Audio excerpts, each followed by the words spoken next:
যুক্তরাজ্যের পর ইউরোপের আরেকটা শক্তিশালী দেশ ফ্রান্স, তারাও ফিলিস্তিন রাষ্ট্রের স্বীকৃতি দিচ্ছে। তো সেই খবর আন্তর্জাতিক গণমাধ্যমে এসছে। যুক্তরাজ্য, কানাডা, অস্ট্রেলিয়ার পর এবার ফিলিস্তিনকে রাষ্ট্র হিসেবে আনুষ্ঠানিক স্বীকৃতি দিচ্ছে ফ্রান্স, ইতিমধ্যে পর্তুগালও দিয়েছে। এছাড়া ইউরোপের আরও বেশ কয়েকটি দেশ ফিলিস্তিনকে রাষ্ট্র হিসেবে আনুষ্ঠানিক স্বীকৃতি দিতে পারে। জাতিসংঘের সাধারণ পরিষদের ৮০তম অধিবেশনে অংশ নিতে ইউরোপের নিউ ইয়র্কে জড়ো হয়েছেন ইউরোপের নেতারা। সেখানে গাজা যুদ্ধের অবসানের জন্য দ্বিরাষ্ট্রীয় সমাধানের পথে একটি বৈঠক আয়োজন করা হচ্ছে। সেখানেই চাপ তৈরি করা হবে।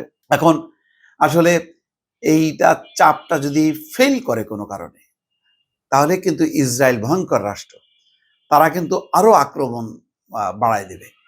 এখানে যদি ফেল করে পশ্চিমা নেতারা, সেটা আরো ক্ষতি হবে ফিলিস্তিনি জনগণের জন্য, যেটা তারা এখন দেখেন না, গাজার দখলের পর মানে একটা পরিবারের ২৫ জন নিশ্চিহ্ন হয়ে যাচ্ছে। এইরকম আক্রমণাত্মক অবস্থায় আছে হচ্ছে দখলদার ইসরায়েলিরা।